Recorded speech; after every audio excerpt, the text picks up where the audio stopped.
ಸಜ್ಜನ ಬಂಧುಗಳೇ, ನೊಂದ ಮನಸ್ಸಿಗೆ ಸಂಜೀವಿನಿಯಾಗಿರುವ ಈ ಧ್ವನಿಗೆ ನಿಮ್ಮದೊಂದು ಲೈಕ್ ಇರಲಿ. ಕೊಟ್ಟು ಕೊರಗಬೇಡಿ, ಹಿಟ್ಟಿಕ್ಕಿ ಹಂಗಿಸಬೇಡಿ, ಎಷ್ಟು ಉಂಡರೆಂದು ಹೀಯಾಳಿಸಬೇಡಿ, ಅನ್ನ ನನ್ನದೆಂದು ಅನ್ನಬೇಡಿ, ಅನ್ನಕ್ಕಿಂತ ಶ್ರೇಷ್ಠವಿಲ್ಲ, ಅನ್ನ ದಾನ ಮಾಡಿ ಕೆಟ್ಟೋರಿಲ್ಲ.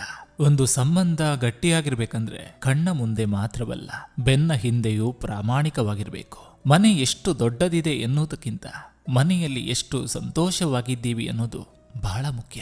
ಜೀವನದಲ್ಲಿ ನಟಿಸುವುದನ್ನ ಕಲಿಯದಿದ್ದರು ನಟಿಸುವವರನ್ನು ಗುರುತಿಸುವುದನ್ನ ಕಲಿಯಲೇಬೇಕು. ಇಲ್ಲದಿದ್ರೆ ಕಷ್ಟವಾಗ್ತದೆ.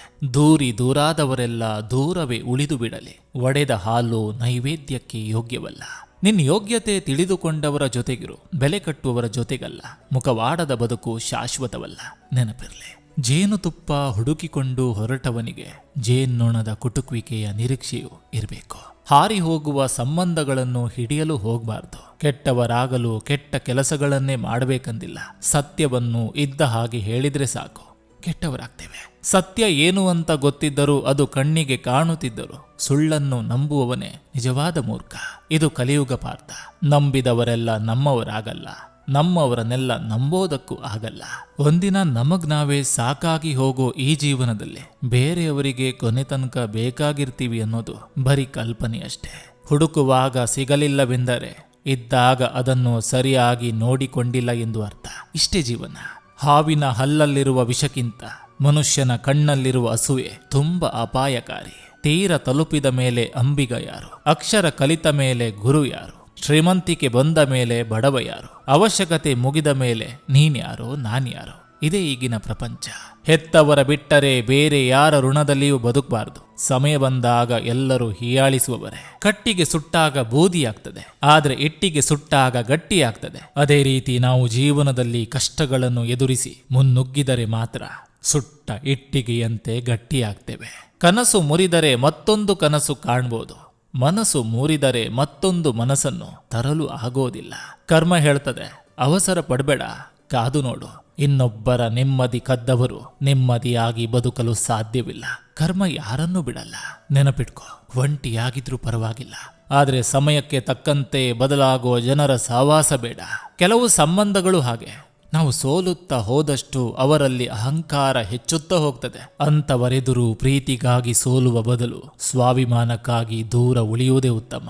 ಅರ್ಥ ಆಗದೆ ಇರೋರಿಗೆ ಕಲ್ಲಂತೆ ಕಾಣಿಸಿದರೂ ಪರವಾಗಿಲ್ಲ, ಆದರೆ ಅರ್ಥ ಮಾಡಿಕೊಂಡವರ ಜೊತೆ ಚಿನ್ನದಂತೆ ಇರಬೇಕು. ಕಣ್ಣ ಮುಂದೆ ಮುತ್ತಿನಂತೆ ಮಾತನಾಡುವವರೇ ಕೆಲವೊಮ್ಮೆ ಬೆನ್ನ ಹಿಂದೆ ಮುಳ್ಳಿನಂತೆ ಚುಚ್ಚುವರು. ಬೆಂಕಿ ಹಚ್ಚೋರಿಗೆ ಗೊತ್ತಿರೋದಿಲ್ಲ, ಗಾಳಿಯ ದಿಕ್ಕು ಬದಲಾದರೆ ಅವರು ಕೂಡ ಬೂದಿ ಆಗಬಹುದೆಂದು. ಗೆದ್ದ ವ್ಯಕ್ತಿಗೆ ಚಪ್ಪಾಳೆ ಹೊಡೆಯುವವರು ದೊಡ್ಡವರಾಗೋದಿಲ್ಲ, ಬಿದ್ದ ವ್ಯಕ್ತಿಯನ್ನು ಕೈ ಹಿಡಿದು ಎತ್ತುವವರು ದೊಡ್ಡವರಾಗ್ತಾರೆ. ಜೀವನ ಎರಡು ಮಾತಿನಲ್ಲಿ ಹೇಳೋದಾದ್ರೆ, ಕಣ್ಣಿಗೆ ಇಷ್ಟವಾದದ್ದು ಕೈಯಲ್ಲಿರೋದಿಲ್ಲ, ಮನಸ್ಸಿಗೆ ಇಷ್ಟವಾದದ್ದು ಜೀವನದಲ್ಲಿ ಸಿಗೋದಿಲ್ಲ.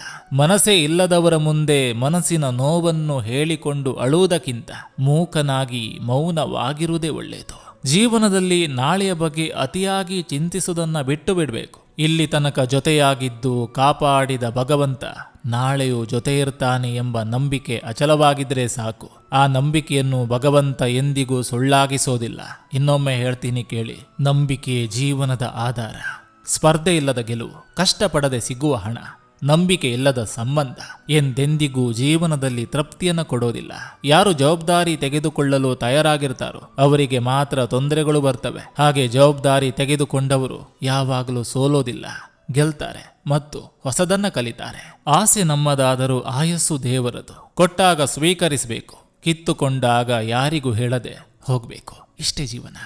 ಸಂಪತ್ತು ಎನ್ನುವುದು ಕಬ್ಬಿನ ಜಲ್ಲೆಯ ಮೇಲೆ ಕುಳಿತ ನೊಣದಂತೆ, ಸ್ವಲ್ಪ ಗಾಳಿ ಬೀಸಿದ್ರೂ ಹಾರಿ ಹೋಗ್ತದೆ. ಆದರೆ ಸಂಸ್ಕಾರ ಎನ್ನುವುದು ಕಬ್ಬಿನೊಳಗಿನ ಸಿಹಿಯಂತೆ ಯಾವತ್ತೂ ಮಾಸದು. ಸತ್ಯಕ್ಕಾಗಿ ಯಾವುದನ್ನು ಬೇಕಾದರೂ ತ್ಯಾಗ ಮಾಡಿ, ಆದರೆ ಯಾವುದಕ್ಕೂ ಸತ್ಯವನ್ನು ತ್ಯಾಗ ಮಾಡಬೇಡಿ. ನಿನ್ನನ್ನು ಪ್ರೀತಿಸುವವರಿಗೆ ಹತ್ತಿರವಾಗು, ದೂರುವವರಿಂದ ದೂರವಾಗು. ಕಡೆಗಣಿಸಿದವರಿಗೆ ಕಾಣದಂತಾಗು, ತಿಳಿಯಲು ಹೊರಟವರಿಗೆ ಅರಿವಾಗು, ತಿಳಿಯದಾದವರಿಗೆ ಕುತೂಹಲವಾಗು. ನೀನೊಂದು ಪುಸ್ತಕವಾಗು, ನಿನ್ನನ್ನು ಓದಿದವರಿಗಷ್ಟೇ ನೀ ಅರ್ಥವಾಗು. ಡ್ರಾಮಾ ಮಾಡಿ ಬದುಕೋಕೆ ನನಗೆ ಬರಲ್ಲ, ಇರೋದನ್ನ ನೇರವಾಗಿ ಹೇಳ್ತೀನಿ. ಅದಕ್ಕೆ ನಾವು ಯಾರಿಗೂ ಒಳ್ಳೆಯವರನ್ಸಲ್ಲ. ಸಮಯ ಬಂದಾಗ ಮಾತಾಡೋರ್ಗಿಂತ ನಮಗೋಸ್ಕರ ಸಮಯ ಕೊಟ್ಟು ಮಾತಾಡೋರನ್ನ ನಂಬಿ. ಯಾಕಂದ್ರೆ ಅವರು ಎಂತಹ ಸಮಯದಲ್ಲೂ ನಮ್ಮಿಂದ ದೂರ ಹೋಗಲ್ಲ. ಕೇವಲ ದ್ವೇಷಿಸುವುದರಲ್ಲೇ ಕಾಲ ಕಳಿಬೇಡಿ. ಜೀವನ ತುಂಬಾನೇ ಚಿಕ್ಕದು. ಯಾರಿಗೆ ಯಾವಾಗ ಏನಾಗ್ತದೆ ಎಂಬುದೇ ತಿಳಿಯದು. ನಿಮ್ಮ ಪಾಡಿಗೆ ನೀವು ನಿಮ್ಮ ದಾರಿಯಲ್ಲಿ ನಡೆಯುತ್ತೀರಿ. ಇಷ್ಟವಾದವರು ನಿಮ್ಮ ಜೊತೆಯಾಗ್ತಾರೆ, ಇಲ್ಲದವರು ಅವರಿಗಿಷ್ಟವಾದ ದಾರಿಯಲ್ಲಿ ನಡೆಯುತ್ತಾರೆ ಅಷ್ಟೇ. ಮಾತಿಗೆ ಮಾತು ಬೆಳೆಸುತ್ತಾ ಮನಸ್ಸಿಗೆ ನೋವು ಮಾಡಿಕೊಂಡು ದೂರವಾಗುವ ಬದಲು ಮಾತೇ ಆಡದೆ ಸುಮ್ಮನಿರುವುದು ಎಷ್ಟೋ ಒಳ್ಳೆಯದು. ದುಡ್ಡನ್ನು ಇವತ್ತಲ್ಲ ನಾಳೆ ಸಂಪಾದಿಸಬಹುದು, ಆದರೆ ಯಾವಾಗಲೂ ನಮ್ಮ ಜೊತೆಗೆ ನಿಲ್ಲೋ ವ್ಯಕ್ತಿನ ಕಳೆದುಕೊಂಡರೆ ಸಂಪಾದಿಸಲು ಸಾಧ್ಯವಿಲ್ಲ.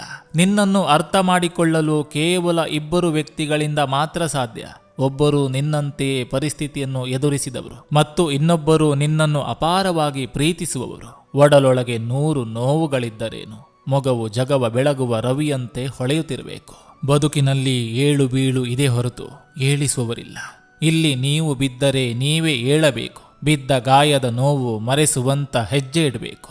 ಮನೆಯಿಂದ ಹೊರಗೆ ಹೋಗುವಾಗ ಬುದ್ಧಿ ಜೊತೆಯಲ್ಲಿರಬೇಕು, ಯಾಕಂದ್ರೆ ಈ ಪ್ರಪಂಚವೇ ಒಂದು ಸಂತೆ. ಆದರೆ ಮನೆಯ ಒಳಗೆ ಬರುವಾಗ ಹೃದಯ ಜೊತೆಯಲ್ಲಿರಬೇಕು, ಯಾಕಂದ್ರೆ ಅಲ್ಲಿರುವುದು ಒಂದು ಸುಂದರವಾದ ಕುಟುಂಬ.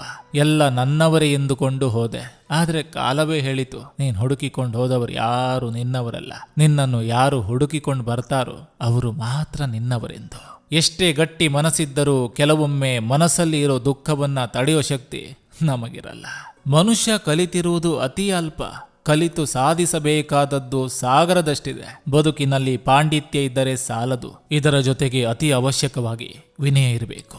ಪ್ರಯತ್ನದ ಕೊನೆಯ ಹಂತದವರೆಗೂ ನಾವು ಸೋತೆವು ಅನ್ನುವಂತಿಲ್ಲ, ಅಂತೆಯೇ ಯಶಸ್ಸು ನಮ್ಮದಾಗುವವರೆಗೂ ಇದೇ ಕೊನೆಯ ಪ್ರಯತ್ನ ಅನ್ನಬಾರದು.